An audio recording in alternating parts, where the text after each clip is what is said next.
സ്വർണ്ണക്കവർച്ചയിൽ അറസ്റ്റിലായ ദേവസ്വം ബോർഡ് മുൻ പ്രസിഡന്റും CPM നേതാവുമായ A. പത്മകുമാറിന്റെ ജാമ്യാപേക്ഷ ഇന്ന് കൊല്ലം വിജിലൻസ് കോടതി പരിഗണിക്കും. ബോർഡിലെ മറ്റംഗങ്ങളും കുറ്റക്കാരാണെന്ന് സൂചിപ്പിക്കുന്നതാണ് പത്മകുമാറിന്റെ ജാമ്യ ഹർജി. വിശദാംശങ്ങളുമായി മനോജ് ചേരുകയാണ്. മനോജ്, A. പത്മകുമാറിന്റെ ജാമ്യ ഹർജിയാണ് ഇന്ന് കൊല്ലം വിജിലൻസ് കോടതി പരിഗണിക്കുന്നത്. ഈ കോടതി ജാമ്യ ഹർജി പരിഗണിക്കുമ്പോൾ ഏറ്റവും ശ്രദ്ധേയമാകുന്നത് ജാമ്യ ഹർജിയിൽ പത്മകുമാർ നടത്തിയ വാദങ്ങളാണ്. ഞാൻ മാത്രമല്ലല്ലോ തെറ്റുകാരൻ, ഒരു കൂട്ടുത്തരവാദിത്തമുണ്ടല്ലോ എന്ന് പറയുമ്പോൾ പലരിലേക്കും വിരൽ ചൂണ്ടുകയാണ് പത്മകുമാർ. അതുകൊണ്ട് തന്നെ കോടതിയുടെ ഇടപെടലും നടപടികളിലും എത്രത്തോളം നിർണായകവുമാണ്.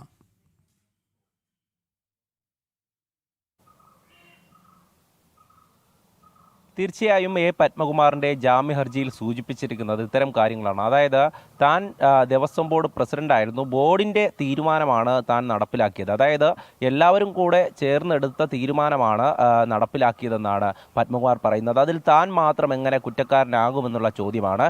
അതോടൊപ്പം തന്നെ ഈ ചെമ്പ് എന്ന് എഴുതി പിടിപ്പിച്ചത് മിനിറ്റ്സിൽ അത് എല്ലാവരും കൂടെ തീരുമാനമെടുത്ത ശേഷമാണ് അത്തരത്തിലുള്ള കാര്യങ്ങളിലേക്ക് പോയതെന്നും താൻ പ്രായമായ ആളാണ്, അതുകൊണ്ട് തനിക്ക് പരിഗണന കിട്ടണമെന്നുമൊക്കെ ആവശ്യപ്പെട്ടുകൊണ്ടാണ് ഈ ജാമ്യാപേക്ഷ നൽകിയിട്ടുള്ളത്. കൊല്ലം വിജിലൻസ് കോടതിയാണ് ജാമ്യാപേക്ഷ ഇന്ന് പരിഗണിക്കുന്നത്. പരിഗണിച്ച ശേഷം പിന്നീട് അത് വാദം കേൾക്കും. അതിനുശേഷമാകും വിധി പറയുക. എന്തായാലും ഇന്ന് കോടതിയിലേക്ക് പത്മകുമാറിനെ എത്തിക്കുമോ എന്നുള്ള ഒരു സംശയം കൂടെയുണ്ട്. എന്തായാലും ഈ ഒരു സാഹചര്യത്തിൽ താൻ മാത്രമല്ല കുറ്റക്കാരൻ എന്നുള്ളതാണ് പത്മകുമാർ കോടതിയെ ബോധിപ്പിക്കുന്നത്. മറ്റുള്ളവർക്കും ഇതിൽ ഉത്തരവാദിത്തമുണ്ട്. ശബരിമലയിലെ സ്വർണ്ണക്കവർച്ചയുമായി ബന്ധപ്പെട്ട് ദേവസ്വം ബോർഡ് അംഗങ്ങൾക്ക്, അതായത് ഇതുവരെ അറസ്റ്റിലാവാത്ത അംഗങ്ങൾക്ക് വരെ ഇതിൽ ഉത്തരവാദിത്തമുണ്ട് എന്ന് സൂചിപ്പിക്കുന്നതാണ് ഈ ജാമ്യ ഹർജി. എന്തായാലും ഈ ദേവസ്വം ബോർഡിൻ്റെ ഭാഗത്ത് നിന്നുണ്ടായിട്ടുള്ള ഓരോ കാര്യങ്ങളായി പത്മകുമാർ ജാമ്യാപേക്ഷയിൽ എണ്ണി പറയുന്നുണ്ട്.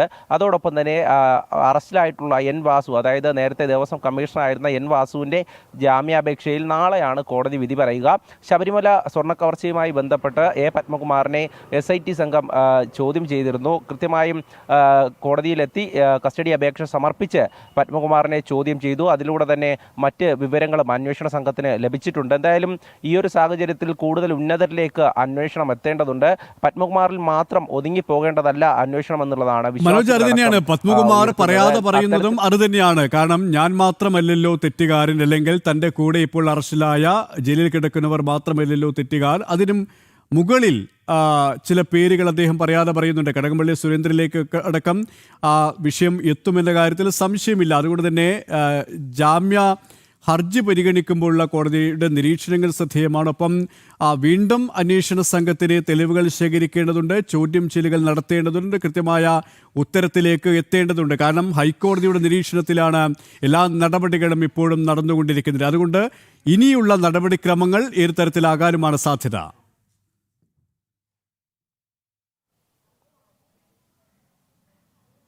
തീർച്ചയായും അന്വേഷണ സംഘത്തിന് കൃത്യമായും ഈ അന്വേഷണം നടത്തിയതിൻ്റെ റിപ്പോർട്ട് ഹൈക്കോടതിയിൽ സമയത്തിന് തന്നെ സമർപ്പിക്കേണ്ടതുണ്ട്. അതുകൊണ്ട് തന്നെ സമഗ്രമായിട്ടുള്ള അന്വേഷണം തന്നെയാണ് നടക്കുന്നത്. അതോടൊപ്പം തന്നെ പത്മകുമാറിൽ നിന്നും ലഭിക്കുന്ന വിവരങ്ങൾ അനുസരിച്ചായിരിക്കും ഇനി അടുത്ത ഘട്ടത്തിലേക്ക് കടക്കുക. ഈ പത്മകുമാർ നേരത്തെ തന്നെ, അതായത് ആദ്യഘട്ടത്തിൽ തന്നെ ഒരാളുടെ പേര് പറയാതെ പറഞ്ഞിരുന്നു. അതായത് താൻ ദൈവതുല്യനായി കാണുന്ന ആളുണ്ട് എന്നുള്ളൊക്കെ കാര്യം പറഞ്ഞിരുന്നു. അത്തരത്തിലൊരു അന്വേഷണം കൂടെ നടക്കുകയാണെങ്കിൽ ദേവസ്വം വകുപ്പിലേക്ക് ഉൾപ്പെടെ ഈ കാര്യങ്ങളെത്തും, മുൻ ദേവസ്വം മന്ത്രിയിലേക്ക് ഉൾപ്പെടെ ഈ കാര്യങ്ങളെത്തും. അതുകൊണ്ട് തന്നെ ഈ ഒരു അറസ്റ്റ് എങ്ങനെ തടയാമെന്നുള്ള ഒരു ആശങ്ക CPM-നുണ്ട്. അതായത് പത്മകുമാറിനെ അറസ്റ്റ് ചെയ്തപ്പോൾ പോലും CPM പ്രതിരോധത്തിലായിരുന്നു. കാരണം CPM-ൻ്റെ ഒരു ജില്ലാ കമ്മിറ്റി അംഗവും അതോടൊപ്പം തന്നെ മുൻ MLA-യും കൂടെയാണ്. അത്തരത്തിലൊരാൾ അറസ്റ്റിലാകുമ്പോൾ അതോടൊപ്പം N. വാസു, മുഖ്യമന്ത്രിയുടെ ഓഫീസിലടക്കം വലിയ സ്വാധീനം ചെലുത്തിയിരുന്ന N. വാസുവിനെ കൂടെ അറസ്റ്റ് ചെയ്തപ്പോൾ പാർട്ടി വലിയ പ്രതിരോധത്തിലായി. പക്ഷേ അതിനെയൊക്കെ തന്നെ ചിരിച്ചു തള്ളുകയായിരുന്നു MV ഗോവിന്ദൻ ഉൾപ്പെടെ, CPM-ൻ്റെ സംസ്ഥാന സെക്രട്ടറി ഉൾപ്പെടെ. എന്നാൽ പോലും പാർട്ടിക്കുള്ളിൽ വലിയ ആശങ്ക തന്നെയാണ്. ഈ ശബരിമല കൊള്ളയിലെ അന്വേഷണം അത് നേതൃത്വത്തിലേക്ക് എത്തുമോ അല്ലെങ്കിൽ വകുപ്പിലേക്ക് എത്തുമോ എന്നുള്ളത്. എന്തായാലും അന്വേഷണം മുന്നോട്ട് പോവുകയാണെങ്കിൽ ഉന്നതരടക്കം കുരുങ്ങുമെന്നുള്ളത് തന്നെയാണ്. അതിന് സാധ്യതയുള്ള മൊഴികൾ തന്നെയാണ് ഈ അറസ്റ്റിലായവരിൽ നിന്നും അന്വേഷണ സംഘത്തിന് ലഭിച്ചിട്ടുള്ളത്.